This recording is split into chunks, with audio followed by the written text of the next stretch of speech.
Строительство – это вообще фундамент всего, что у нас есть. Обсуждение, выработка общих идей и целей, обмен опытом и мастер-классы. Уже второй по счету форум молодых строителей собрал в одном зале около 60 человек, которых объединяет одно общее дело. Студенты строительной специальности внимательно слушают спикеров, ведь наставники с богатым опытом. Главный архитектор республики третий замминистра Альфа-строй организации. Сар лик опыт хамица, лик хамхоцам, сар хожу опыт хатец аминусус. Эту цель преследует и студент второго курса Ингушского госуниверситета Умалат Газдиев. Специальность выбрал не для корочки диплома, а чтобы стать профессионалом в строительной сфере.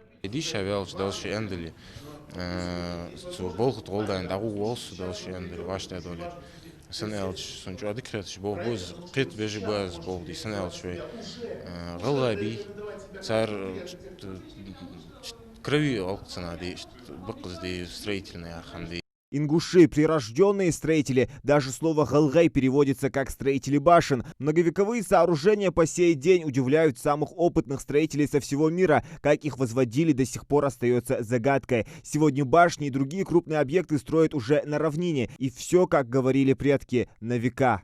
Очень хорошая площадка для того, чтобы молодые специалисты перспективные, которые сегодня проходят обучение в вузах Республики Ингушетия, либо за ее пределами, могли пообщаться с представителями строительной отрасли, в том числе представителями органов исполнительной власти, строительных организаций.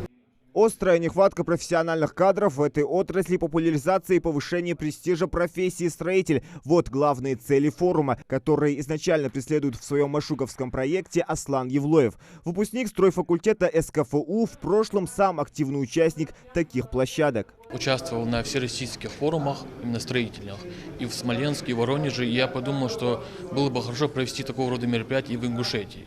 И в 2015 году я написал этот проект и подал его на Машук. И мой проект поддержали. И в 2016 году я впервые провел первый форум молодых строителей в Ингушетии. И сейчас, получается, через 4 года я провожу уже второй раз этот форум. Уже учитывая свои ошибки, которые были тогда, и то, что я тогда был молод, мне было только 20 лет, и за это время я уже много чего накопил именно в плане знаний, строительства.